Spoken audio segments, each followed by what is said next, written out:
Good morning. Today we are going to start with a new chapter. The name of the chapter is Ashoka, the Emperor Who Gave Up War. So today we are going to start first with the Mauryan Empire. How did this come into picture? How did they expand themselves? Who were the important rulers and what work did they do for their people? Okay.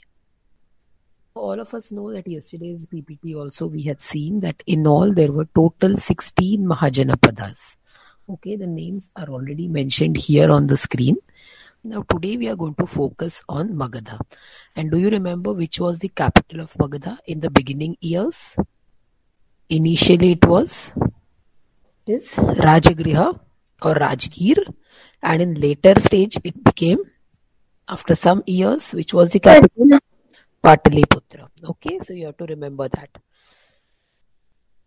Over the time, all were taken over by Magadha. So Magadha emerged as an important Mahajanapada. What is a Mahajanapada? Who remembers the meaning of Mahajanapada? Yes? Huge kingdom. Huge kingdom, right. It is a huge kingdom, a powerful kingdom, an important kingdom. Okay, so Magadha became important because slowly it overtook all the other 15 Mahajanapadas.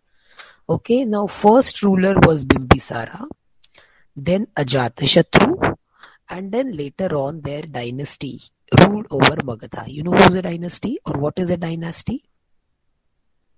Dynasty is one single family. So father, then his son, like that. The rule keeps on going. Okay. So first Magadha was ruled by this dynasty. Okay. Then it was the Shishunag dynasty. Okay. And after that it was the Nandas. Okay. And then the Nandas were overthrown by Chandragupta Maurya, who established the Mauryan dynasty in Magadha. So the first ruler was Bimbisara, followed by Ajatashatru. Okay, then some of the other rulers from that dynasty. Then you have Shishunaga dynasty. Dynasty, you have to understand, is a family, a set of rulers who came from that family, not just one single ruler. Then there were the Nanda dynasty, and then Chandragupta Maurya established the Mauryan dynasty. We had also seen that Alexander the Great was very much interested in conquering the territories of India. So he had come with the great hope that he is going to conquer the western parts of India, and he wanted to conquer even more than that. So he had come from where? Alexander? Greece. Right. He was a Greek king, so he came from Greece. Okay. See here, this is Alexandria. This is a capital. So from here, he came all the way to India, and he wanted to capture the northwestern part. That is, all this part he wanted to capture. Can you see here Alexandria on the Indus? So this part he wanted to take. Okay. But his soldiers were away from their homes for very long and very tired. They didn't want to fight, and Alexander had to turn back.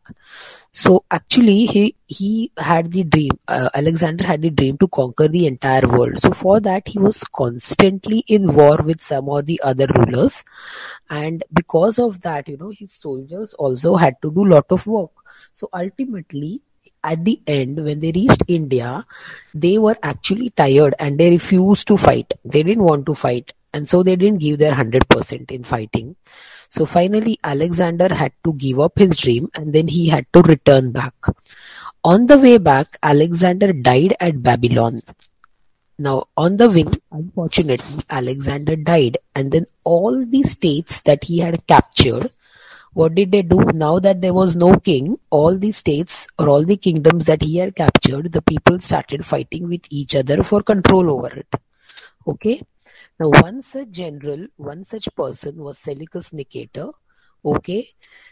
And he then he was the general of Alexander, and then he became the ruler of most of the Alexander's territory.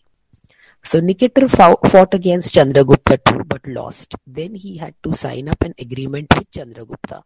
So Seleucus Nicator, he took forward the fight of Alexander. He fought with Chandragupta Maurya, but in the hope of winning Magadha, but then ultimately he lost, and then he had to sign a treaty or an agreement with Chandragupta. So what happened according to that? According to that document, according to that agreement, Seleucus Nicator had to give many conquered territories to Chandragupta. So whatever territories Alexander had conquered, now Seleucus Nicator had to give it to Chandragupta. Why did he have to give it to Chandragupta? Who will tell me? Why did he have to give the conquered territories to Chandragupta? Because he lost. Yes, because he lost. Because he lost from Chandragupta. Correct, because he lost from And they signed a treaty. Yes, and they signed a agreement or a treaty, right? So Chandragupta on his own then added Kabul, Herat and Kandahar to his empire too. These are all places in today's Central Asia, or what is present day Afghanistan on the world map. Okay. So whatever territories Seleucus Nicator gave Chandragupta, to it Chandragupta added on his own. That means he fought and won these territories, that is Kabul, Herat and Kandahar. Okay, now Chandragupta's empire grew even larger. See, can you see the empire now? See here, it started from here. Can you see Patliputra? Right?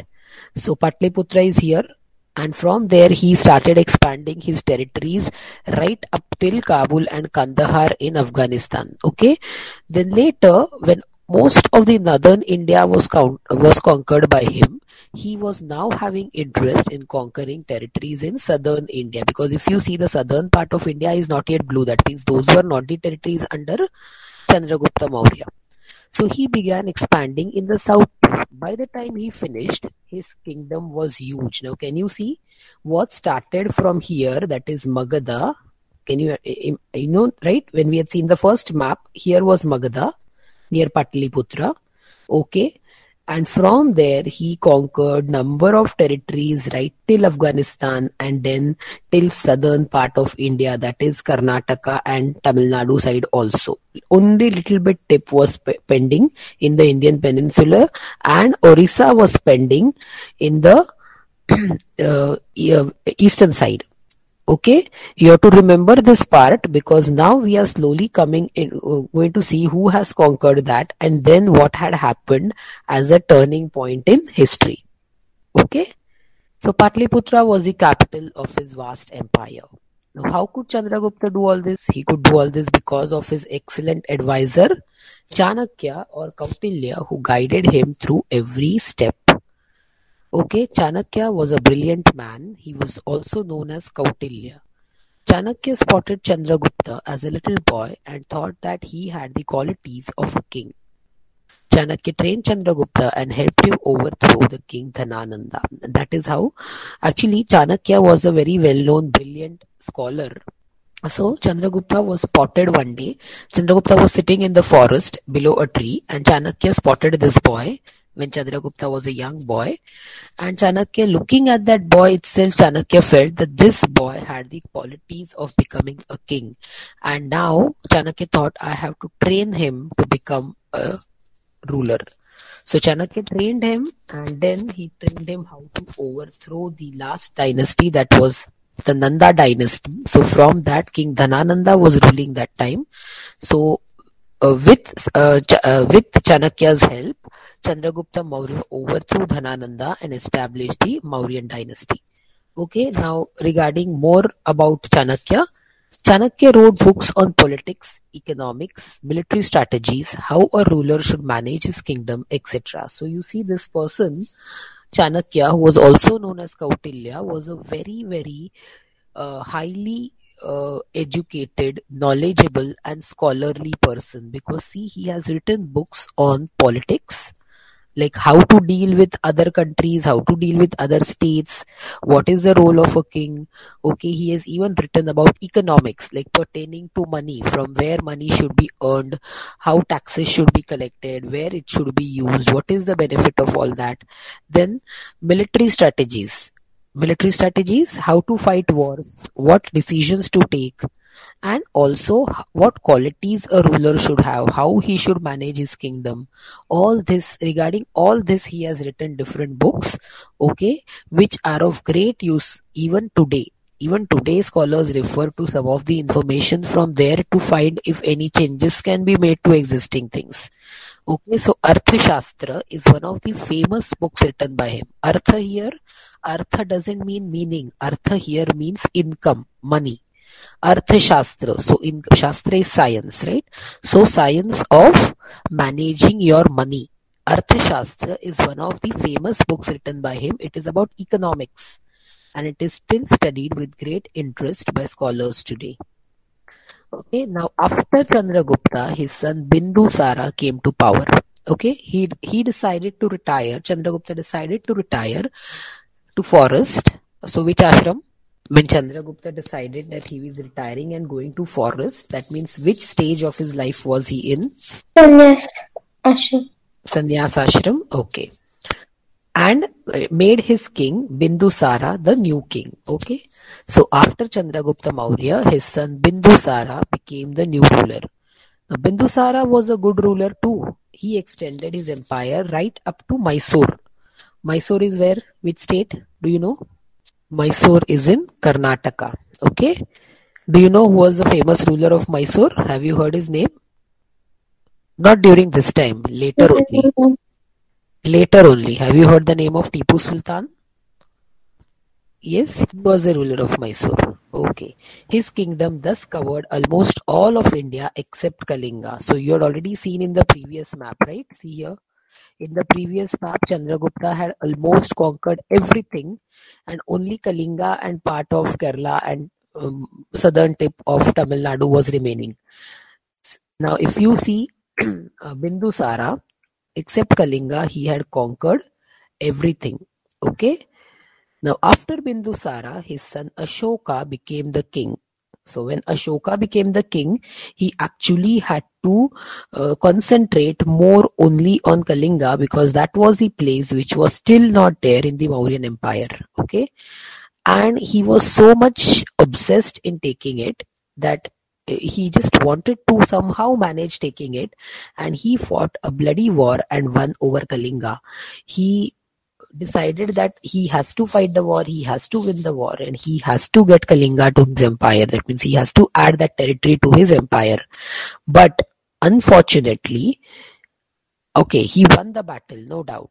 But once he won the battle and he visited the battlefield, the scene that he saw there, okay, what would be the scene on the battlefield?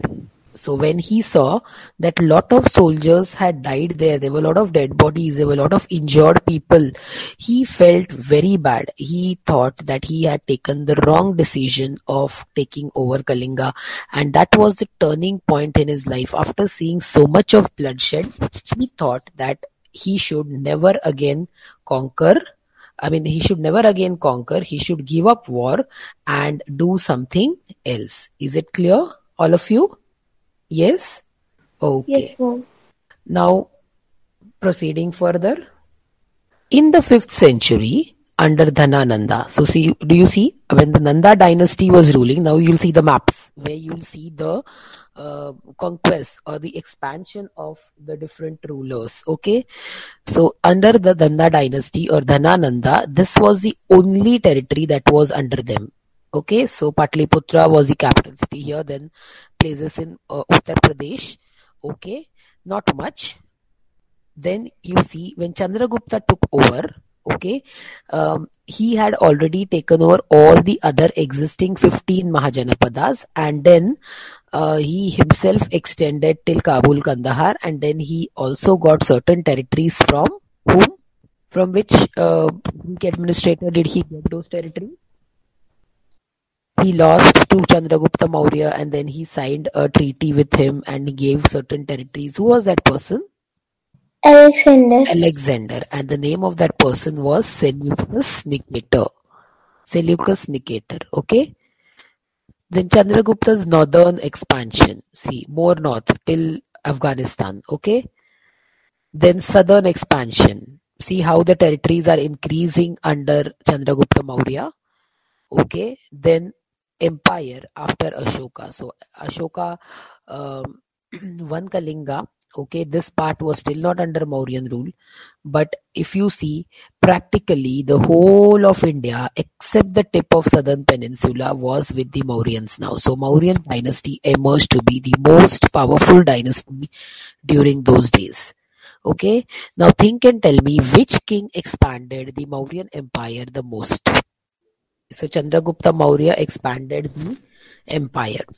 And who added the last most territory to that? Ashoka. Ashoka. Okay. And who succeeded Chandragupta Maurya? Bindusara. Bindusara. Okay. And who was ruling before Chandragupta Maurya? Dhanananda. Who guided Chandragupta Maurya to become the great ruler? Chanakya. Chanakya. Which was the most famous book?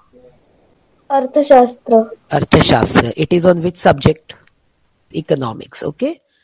So I think you all have remembered all the information given to you today. Okay, keep that much keep revising and keep all this in mind for exam. Okay, have a great day. Bye bye. If you like our videos, do share them and subscribe to our channel. If you want awesome quizzes, write to us. Keep watching and keep learning with Walnut.